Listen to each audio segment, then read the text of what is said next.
Waichi, Pheleg, Ashereh, Holido, Et, Ru, Tisha, Shanim, Umatayim, Shana, Wayeled, Banim, Yuvanoth. Let's go back and look at this. Sharon, conjugate that Wayachi for me, would you? Wayachi. Third person masculine singular, cow, vowel, consecutive, imperfect. That's A plus. Third person masculine singular, cow, vowel, consecutive, imperfect. Now, Roger, tell me how to translate that. He lived and kept on living. He is third person masculine singular, isn't it? That's how we get he in there. And then he lived. That's Cal. That's a simple active voice. And vowel, consecutive, imperfect. It tells us that it happened, and it was happening at that time, but it continued to happen for a while. And then Pheleg. What about this one, Brother Mike? Pheleg.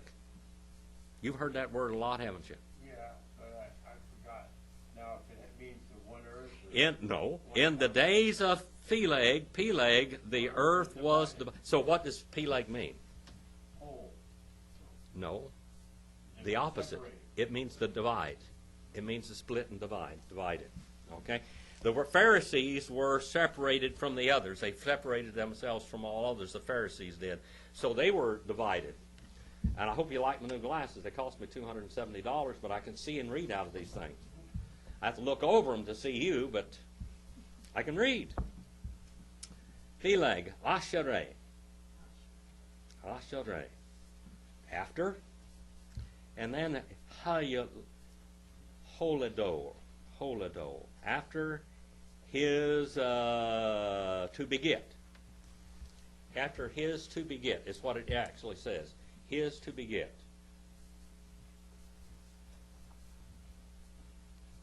Is to beget. Now that's Hifel, infinitive construct. Yaled. What's Yaled? What is the Greek equivalent of Yaled? Yaled. Technos. That's a Greek equivalent.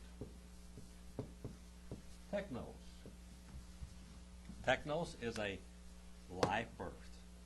This is a live birth. He begat, and they kept on being beget. He's going to be begetting. When you get begotten, then you kept on being begot. If you get born and you just live your life, that means you just kept on being begotten. You lived. And then we have the word et. Et is the sign of the direct object. What's the rule of that in Greek, Brother Roger? I don't remember how to... Ace. Sharon? Extension or limitation of thought or verbal action. All right, extension or limitation of thought or verbal action. And here we have ru. Ru, what does ru mean? Sorry it ever happened. Huh? Ru? Sorry that it happened. We have a guy in the Bible named Ru. Who was he? Who's the guy in the Bible? Jethro. His name is Ru, his name is Ruel, his name is Jeter, and his name is Jethro. He's got 4 names in the Bible. What does Ru mean? What's Ruel mean? What? Friend of God. Friend of God, one that God looks upon. It means to look. Okay? To look. Friendship.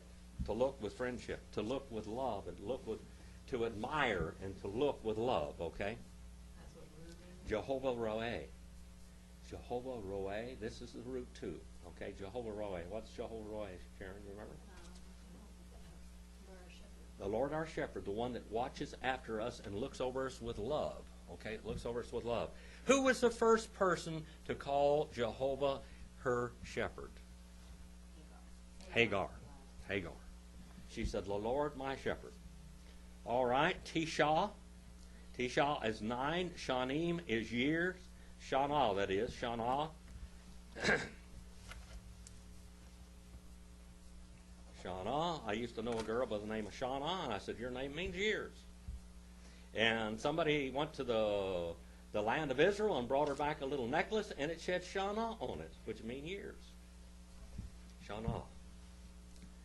Yumatayim.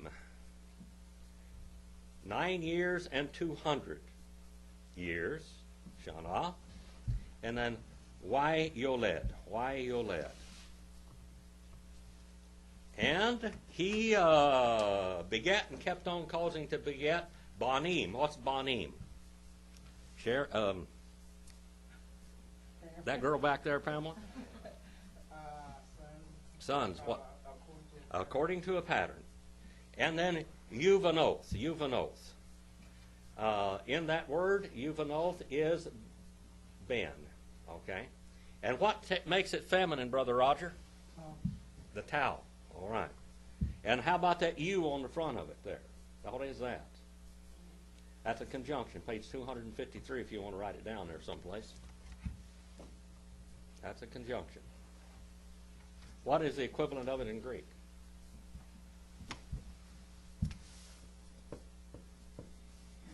Chi. All right, chi. Isn't that pretty neat where you can just have one little letter like that, and that's a conjunction? In Hebrew, or one letter like this, and it's a definite article for all the things. In Greek, how many definite articles do you have? Numerous. You have 8 cases, and you have singular and plural, and all 3 genders. Masculine, feminine, and neuter. And all the cases. You can take a definite article out of Greek and tell you what part it played in that sentence. Whether it was an object, or it was in the genitive, case of possession, or whatever it was, you know by the way the definite article is spelled. All right, so he lived Peleg after his begetting, or to beget, Ru, et Ru 900 years, and he kept on begetting sons and daughters. Let's go with 11 and 20 now. Waichi, Ru, Shatayim, Yushiloshim, Shana, Wayolet, Et, Sirug.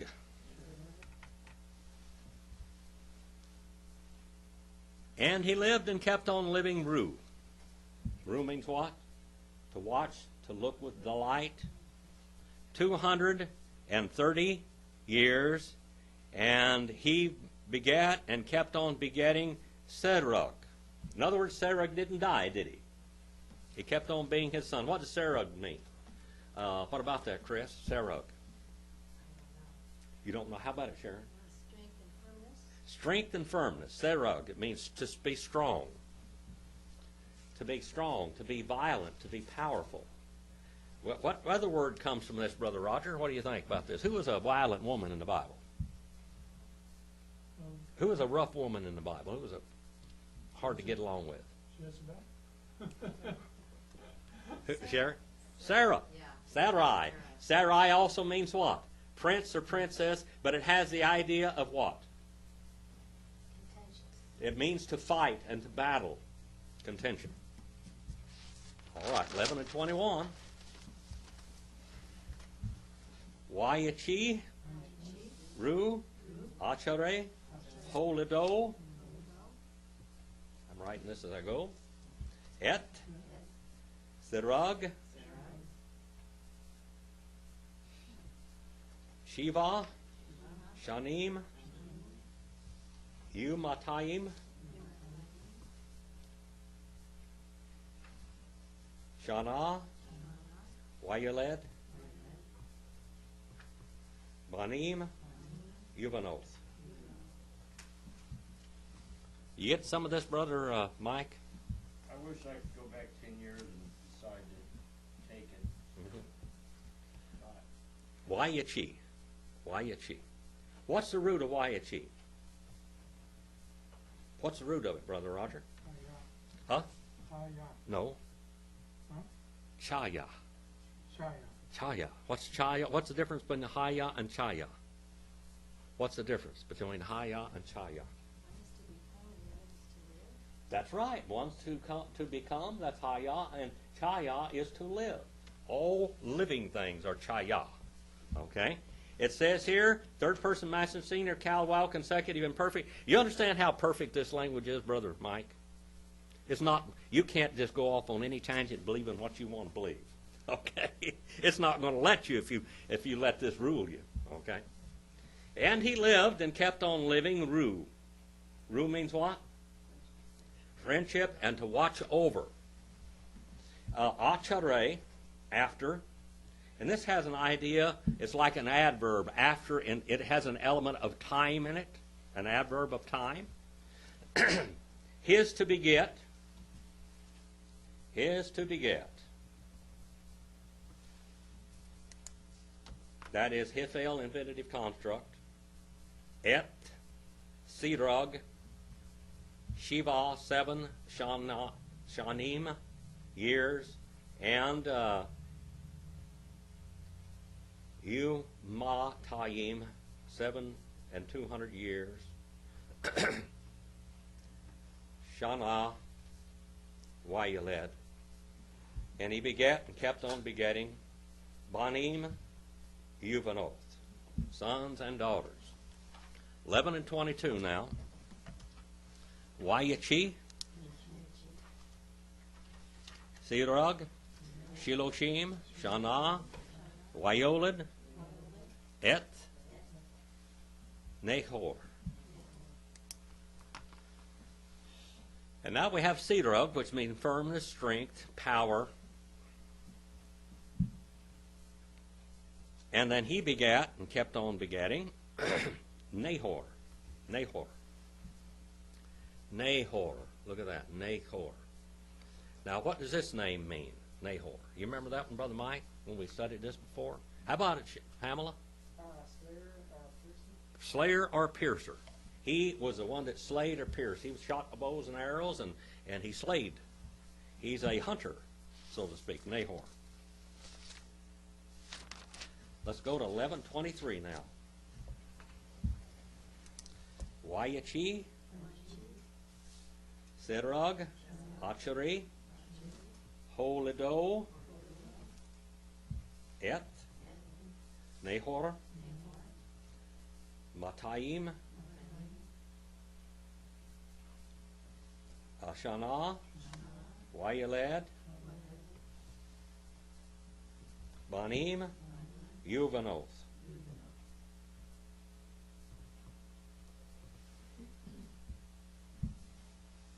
And he lived Sergrad after. What is after now? What does that mean?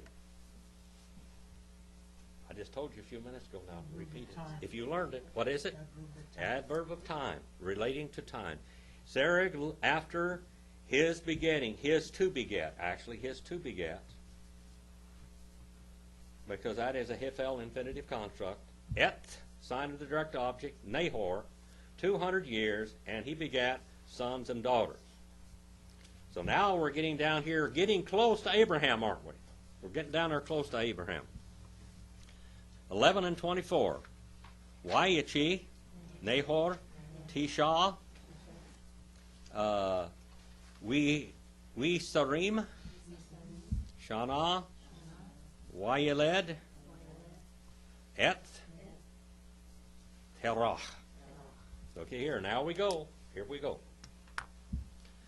And he begat, he lived, Nahor, 920 years, and he begat 920 years? 9 and 20 years. 9 and 20 years.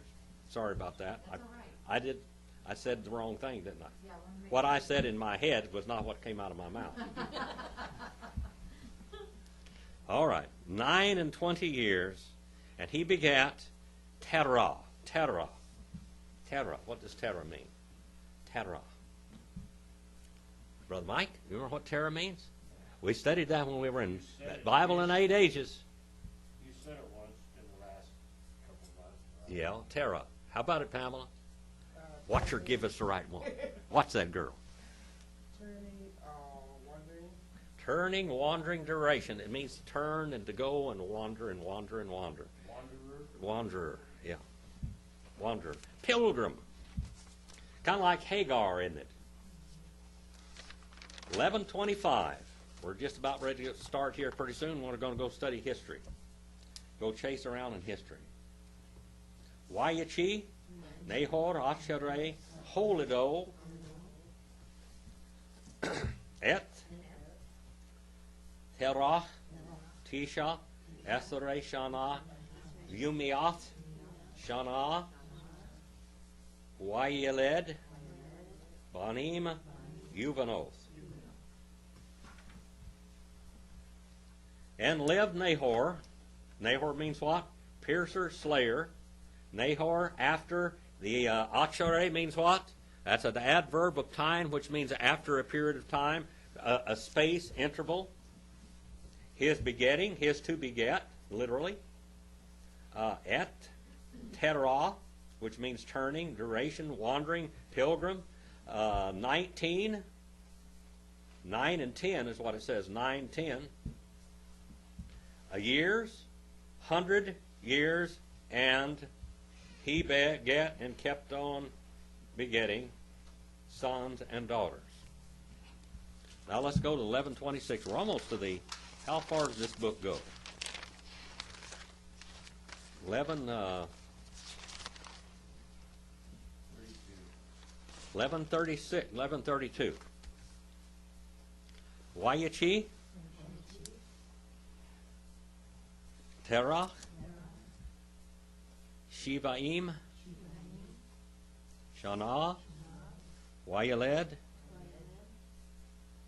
Et, Abram, Et, Nahor, Viet,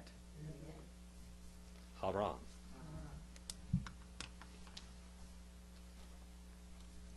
And he lived and kept on living, Terah, 70 years. And he begat Et Abram. Abram. Say Avram. You got to roll your tongue when you really say that. Avram. Now, what does Avram mean? What? Well, it comes from two Hebrew letters. Okay, Aleph and Beth. And Sharon, what does Aleph and Beth mean? Head of the house. It means head of the house. Head of the house. And the head of the house is the father. This is the Abba. But it's more than that. Abram. Abram, the word, the resh in there means what? Brother Roger? Head. Exalted head father. That's what it means, exalted father. You getting this? There's a lot to it, isn't it? More than the eye meets there when you just look over it in the English language. And Terah lived 70 years, and he begat Abram, exalted father, Et Nahor, and Haran. And Haran. Haran. What does Haran mean? Haran. Pamela? It means strong and enlightened. Haran means enlightened. Enlightened. He's the youngest brother of Abram. What about Nahor? Nahor? What does that one mean, Pamela? Slayer or piercer? Oh, Yeah. How about Terah? Turning, wandering, duration.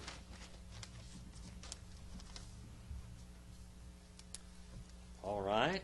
Let's go back a little first. We ele, toledoth, toledoth.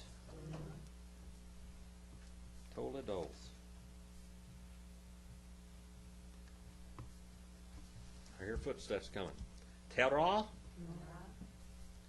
Terach,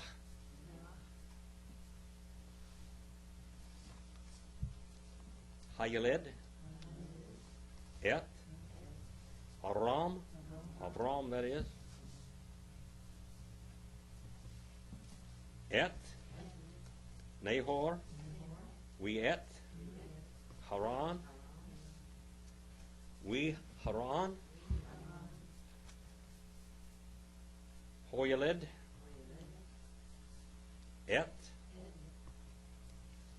Lot, Lot, Lout, Louse, Scoundrel,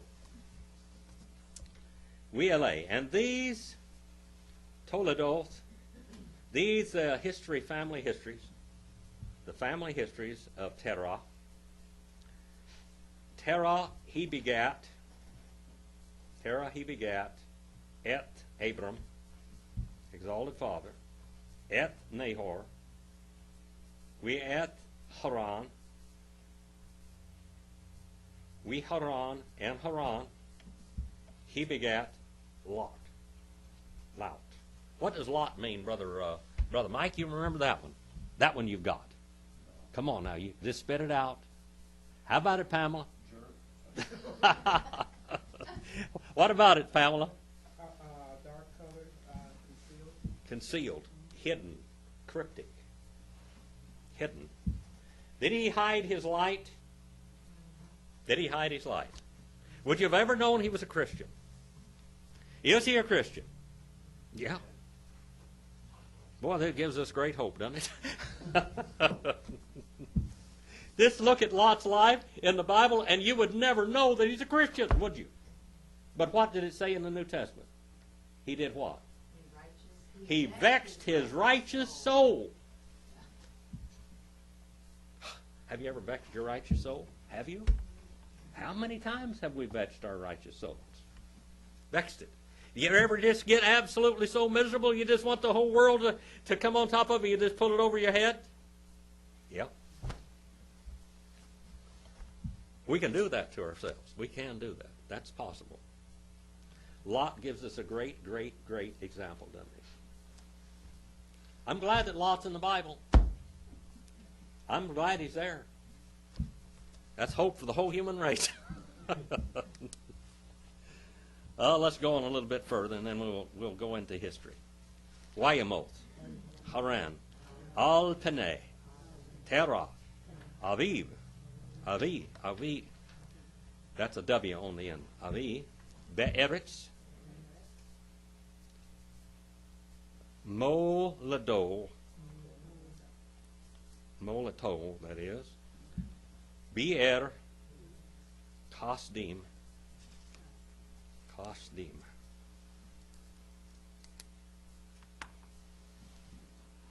And he died, Haran, strong and enlightened. Boy, Haran died early, didn't he? This is quite a shock to these people. They hadn't seen anybody die early in their life, had they? No early death so far, is there? Now he's going to die. He's going to see his brother die, and it's his younger brother in the face. That's the title. I taught this, preached this lesson, in the face of death. The face of death. One time. The face of death. Boy, I'm going to tell you something. These people are learning lessons, aren't they? The face of death. What their sin calls them, Terah.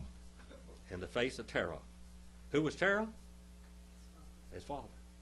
So he died in the face of his father, right before his father.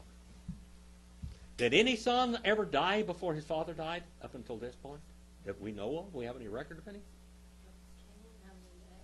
Abel was the only one, but he didn't die naturally, did he? He was murdered. He was slaughtered. Avi, his father. In land, Be'eretz, in land of his birth, his begetting, where he was begotten. That's what it means, where he was begotten. In look at this here. Brother Mike, what does mean? You remember I was going to ask you that. What does mean? How about Brother Roger? Pamela's going to tell us. What is it? Pamela? Strong. No, Mm-hmm. Yeah. 6 miles west of the Euphrates River, between Babylon and Persian Gulf. That's where was. Okay? What's mean? Young lady? Light and brightness. Light and brightness. That was a bright city on the plain out there, a bright city. And then Kasdim.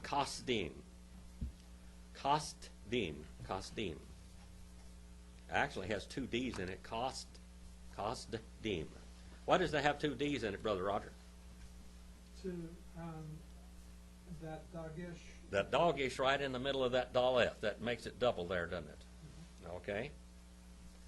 All right. Chaldees. In the Septuagint it says, Gay Kala Dion. The Chaldees. Chaldees, plural. Chaldees, plural. Now here we are. We're going to stop right there in our reading. So we went from 11:19 to 28.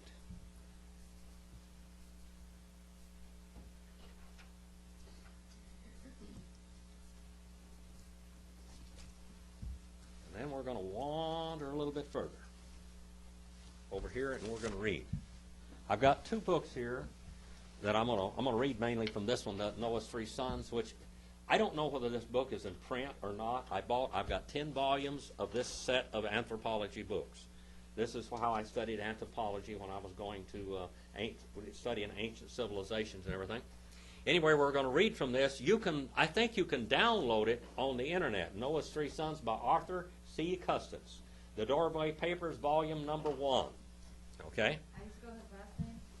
Custis. C-U-S. C-U-S-T-A-N-C-E. Arthur C. Custis. Human History in Three Dimensions.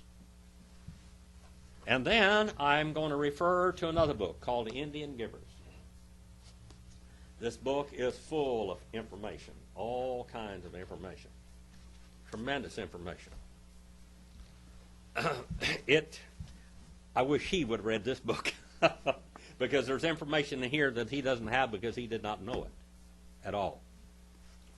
Now let's go here in this volume number 1, A Human History in Three Dimensions. We're on page 162.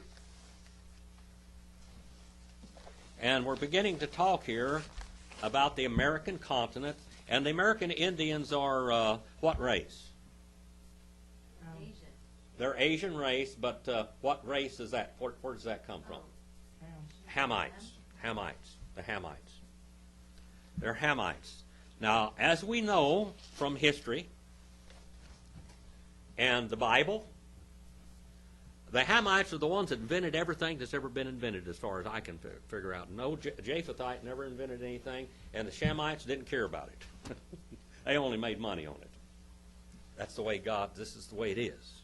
Now let's talk about some of the things that they invented, and I'm going to quote down toward the bottom of the book. See, I did read it. It's got stuff all over it. Brother Raymond says, all of my books, the ones that are written all over the place, I know who they were one time. They were gems.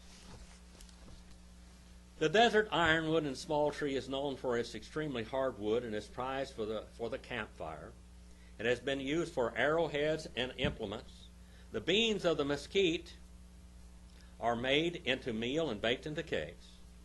The split and shredded inner bark, along with similar materials from the willow and cottonwood, furnish the fibers and the strands for building and for woven baskets.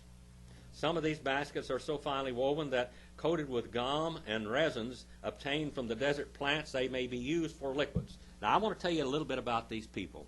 These are talking about the Apache and the Navajos. Okay? Who are the Navajos directly related to? According to DNA research and linguistic research today. Who are they related to? This will just blow your mind. Brother Mike. Who? Huh? Chinese? Who? Is it the Chinese? Well, they're Oriental, all right, but who are they directly related to? Two extremes. We're living in the hottest place, and where's one of the coldest places? Eskimos. The Eskimos and the Navajos are directly related.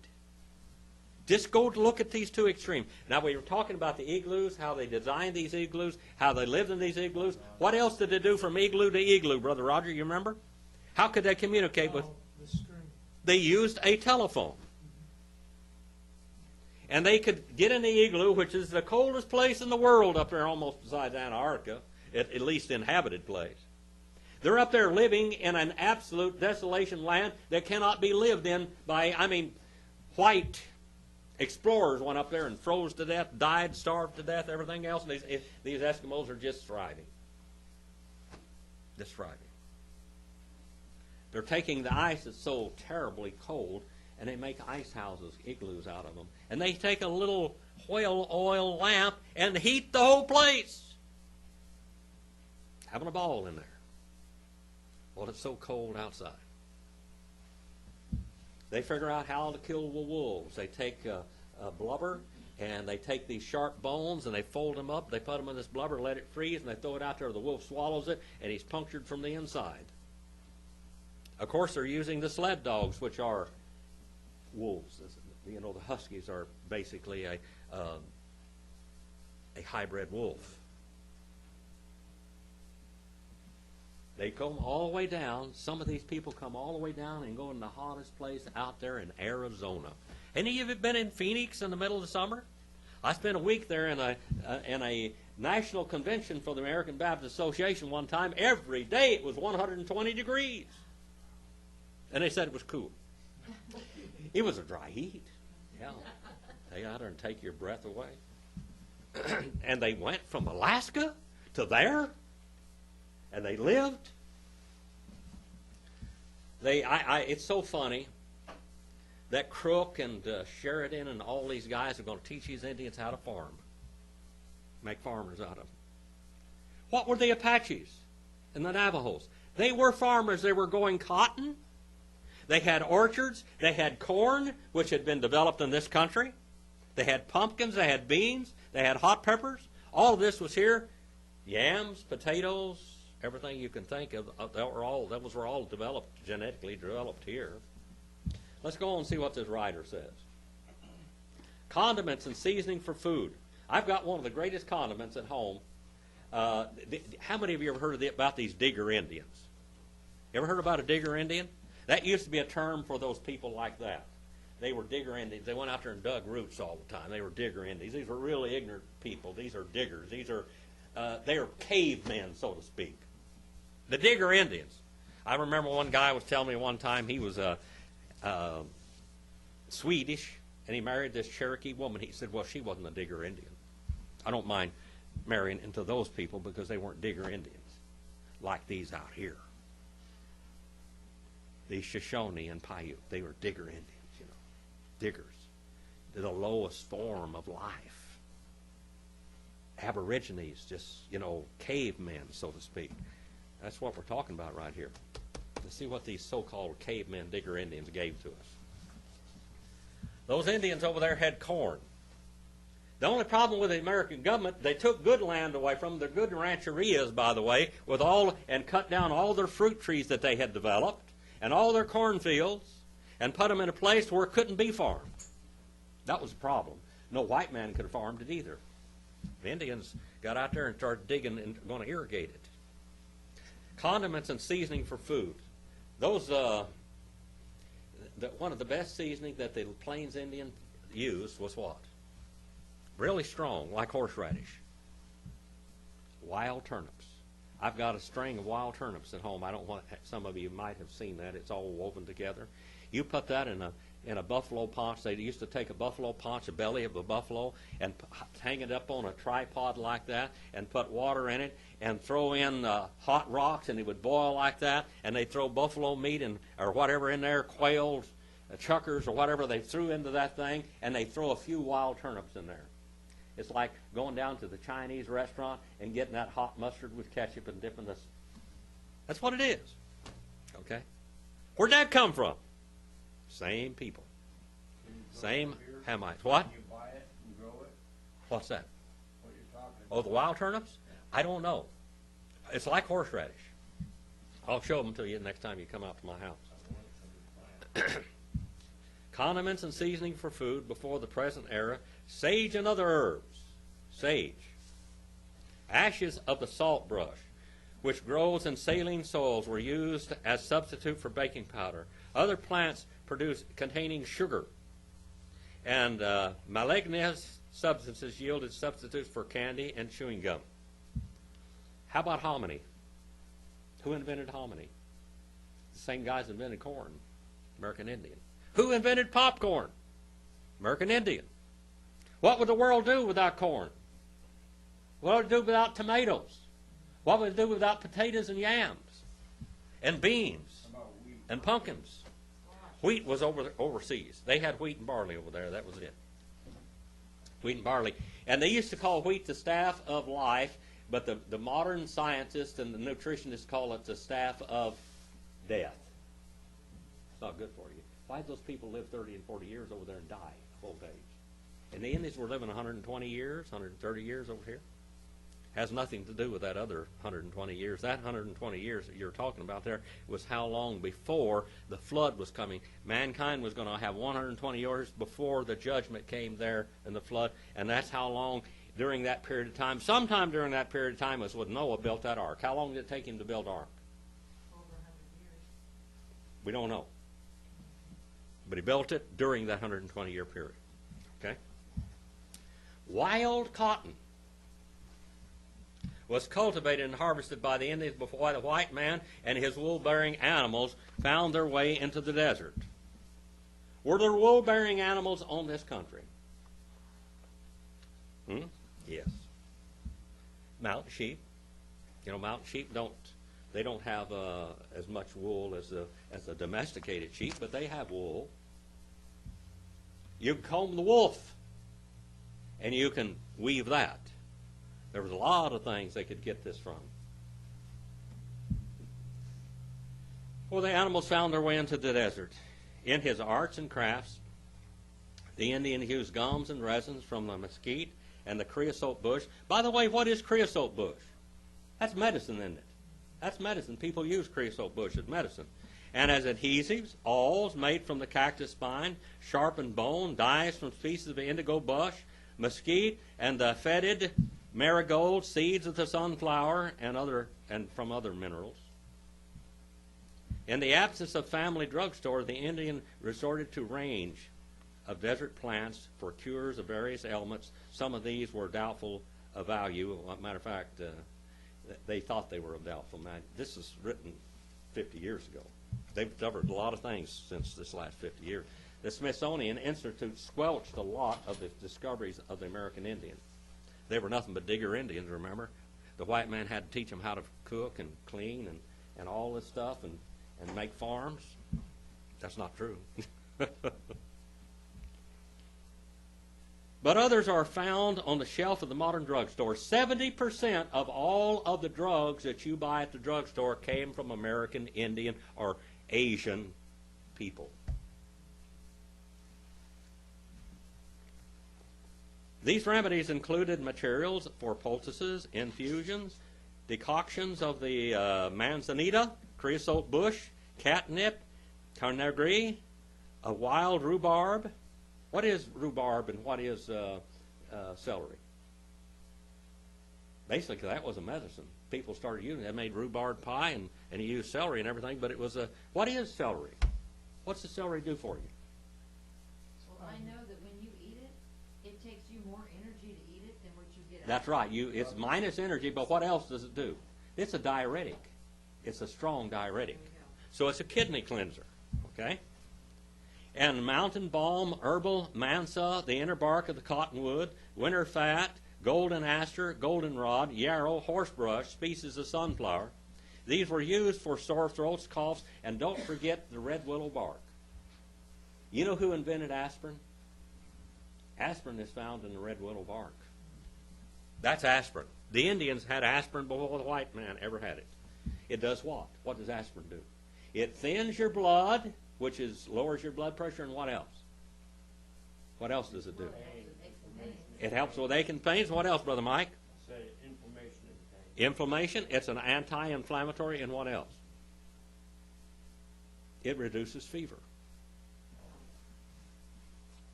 Coughs, respiratory diseases, boils, toothaches, fevers, sore eyes, headaches, as tonics, emetics. Mullein leaves were smoked and used for medicinal purposes. Wild roots of the yucca, winter fat, and 4 o'clock leaves of the seepweed were used as laxatives. By the way, you know what's a pretty good laxative? Tobacco. Tobacco. They chewed tobacco for a laxative. And for worms. You want to kill worms? Get a little chewing. My grandmother, my great-grandmother, Sam Paul's daughter, she said, Jimmy, When you get a little older, dip a little snuff or chew a little tobacco. You'll never have worms, and you'll never be constipated either. I use tobacco on my garden. Yeah, use tobacco in your garden. It's a natural insecticide. You can take snuff and put it in a chicken nest, and it'll kill lice and everything. Dust them with tobacco. For burns, stomach ache, there was even an insecticide. That's what we're talking about, tobacco leaves. He doesn't put that down here. A sweetened infusion of the leaves of the Papillophotone and our cockroach plant, which was used as a poison for mosquitoes, cockroaches, flies, and pests. You put a little tobacco in water, and it's going to kill any mosquitoes or anything else that might fall around in there and fall in it. Even such random excerpts from Lampman's article might be sufficient indication of the inventiveness of these so-called primitive aboriginal digger Indians, so to speak. Now, I'm doing that way by way of parenthesis on page 163. But there is much more to wonder at. A photograph of the mesquite thicket in a riverbed is accomplished by this observation. Mesquite thickets supply fuel, poles, timbers for building, fences, fibers, strands for baskets, binding materials, and don't get one of those mesquite stickers in you. They're very poisonous. You'll have a lot of trouble. In the wintertime, when I was cutting wood, when I was young, we'd go up in the hills and we'd cut oak trees and everything else, but in the wintertime, we'd go out there where there aren't any mesquite trees now, out there in the old lake bottom, and we'd cut mesquite wood. It was free. You could go in there and get rid of it. They were glad to get rid of it. It's real good firewood. It's real hard. It puts out a lot of BTUs of heat, campfires, whatever.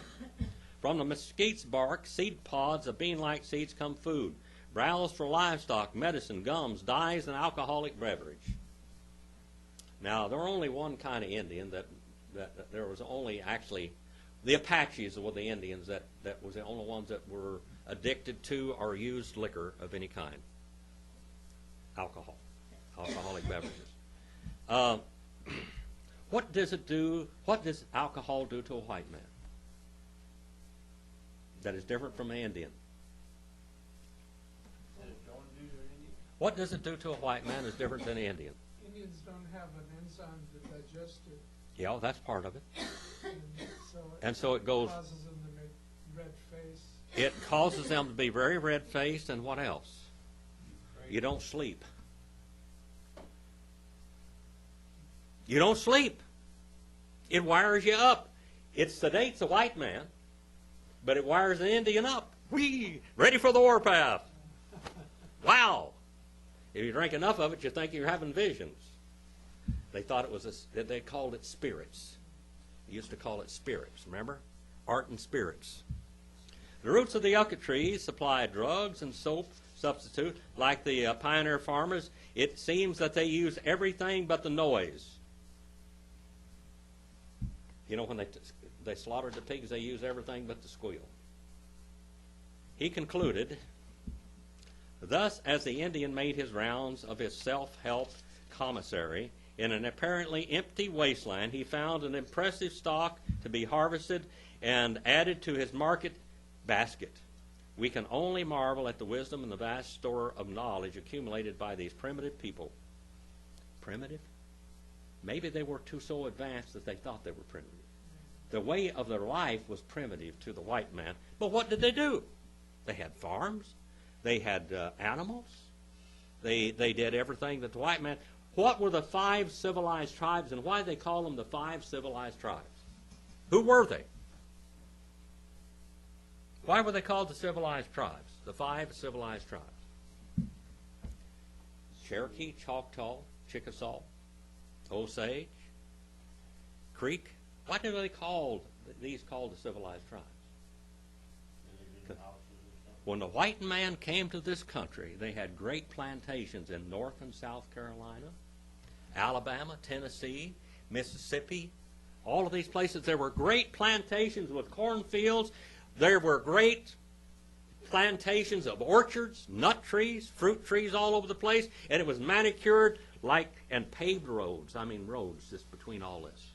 And the ground was kept clean, everything. They came here and they couldn't believe their eyes. These were the size of life, and they lived in big houses, big homes. When the white man, when Andrew Jackson, he demanded that the Indian removal, you know. Even though the Supreme Court said that his law was illegal, he said, these white men going in that land. What did they go in there and take over? Plantations that looked just like those plantations of the South. This is where they lived, in great big plantations, big homes on these hillsides. Those were Indian homes. How many of you seen the picture of my grandfather's mansion, my great-great-grandfather's mansion? You've seen that, Sharon. It was a mansion built in 1870-something. And what was it built after? What the mansions that they had in Mississippi is how it was built like that. When Hernando de Soto, that is, when he came in 1539 and 40, when he went among the Chickasaws back there in Alabama and Mississippi, he saw people that were extremely advanced with great big farms and plantations. Of course, he drove his hogs in there, which were tearing the plantations up.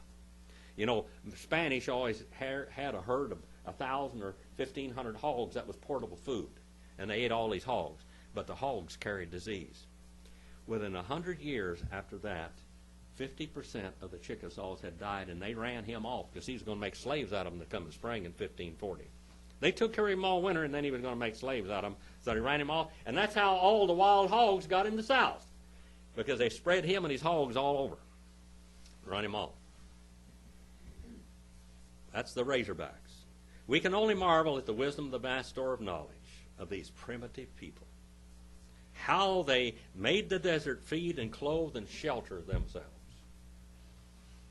This is a long quotation, but it serves to indicate that what ingenuity can do with an otherwise uncompromising environment. What about Alaska? How about when they went over there from Siberia? They went over there with some of the horses too, by the way. This is before when? When did the Indians get here? When God divided the earth. That's how they got here. And they spread up and down all of North and South and Mesoamerica. How did they travel? How did they travel the whole country?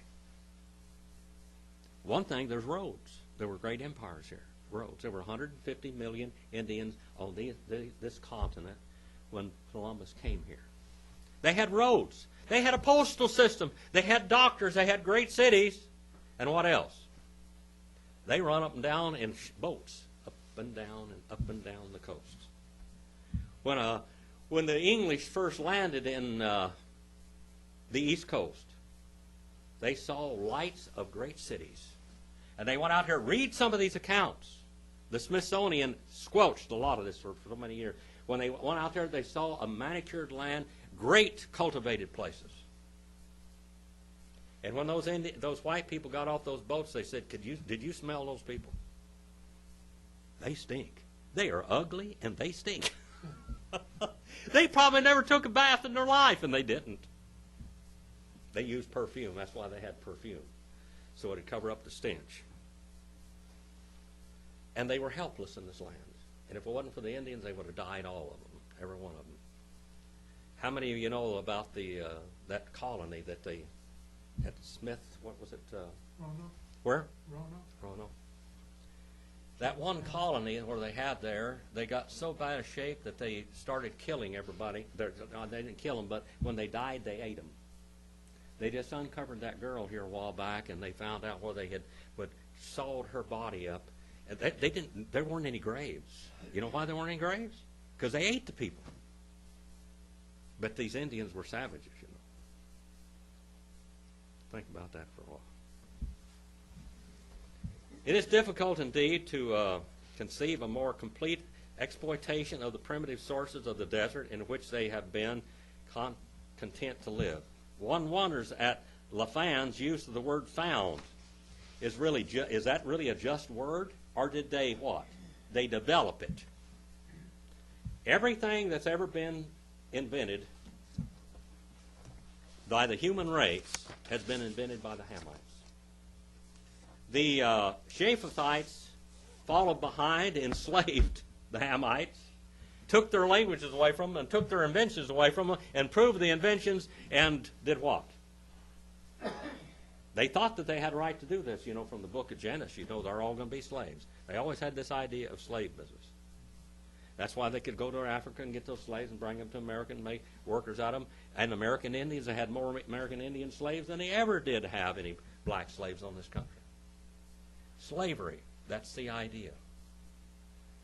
What did the Jews do? What did the Shemites do? We're going to go back to this next week a little bit. Did you enjoy this little bit of history? You understand just a little bit? Brother Mike, you got a question? No. Anybody? Before I turn you loose on the Word. I do have a question. Yes. Okay. Okay, so we don't take, I don't know about other countries, but we don't take the meanings of our names like they did in biblical times. Most people don't name their kid and they know the name of what it means and name it for a reason. But all these people... Most of the Anglo-Saxons did not. Yeah. The American Indians did. You had a baby name. Quanah Parker, his baby name was sweet smelling. Quanah. Right. He never changed his name because he loved his mother so much. That's Cynthia Ann Parker. How many of you have seen the one with John Wayne, The Searchers? The movie. That's the story of Cynthia Ann Parker. John Wayne went after Cynthia Ann Parker. He was going to kill her, remember? That was her uncle. He went after that whole Searchers is on the story of Cynthia Ann Parker. People didn't figure it out, but that's the story of it, all right there. They went and they got them. But you know what? She didn't want to go back. She was happy. She loved that life. Most of the white people that went off with the Indians, they never came back. They wanted to live that way. It was freedom. They didn't know any freedom like that in Europe. There's nothing. Besides, their shoes fit. The Indians made shoes to your foot. They didn't make your foot to shoes. You can look back in the 1860s. Look at the Civil War pictures. They made no left and right shoes. There's one shoe. You just put your foot in it. The Indians had moccasins. Those were comfortable. All right, they did a lot of things with comfort. How many of you ever touched smoking brain tan leather? It's like velvet. Like velvet. I think I've got some of that home. I made a dress for Dakota when she was like 3 years old out of a smoking brain tan leather, what we call a buckskin dress. Anyway, my question is that the people in the Bible, when they would name their children, I'm noticing like their name fits what they did or their characteristics. But like, did the kids grew up knowing what their name meant? So did that create who they were because they knew what their name meant?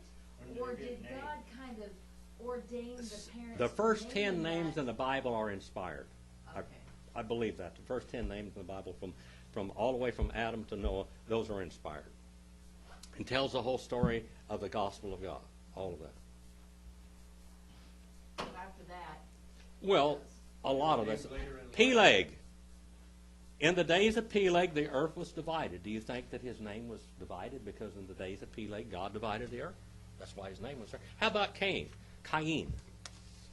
When Eve bore when she brought forth Yalad, when she brought forth Cain, what did she say? I have gotten a man, even the Jehovah. Even Jehovah. She thought that she had got the Savior. Of course, he turned out to be the Antichrist instead, didn't he? He wasn't the Christ, he was the Antichrist. Anything else? That's it? Sharon? No? Pamela? Brother Mike, do you see how smart that little girl is over there? She don't say anything, but when she says it right. You got her down.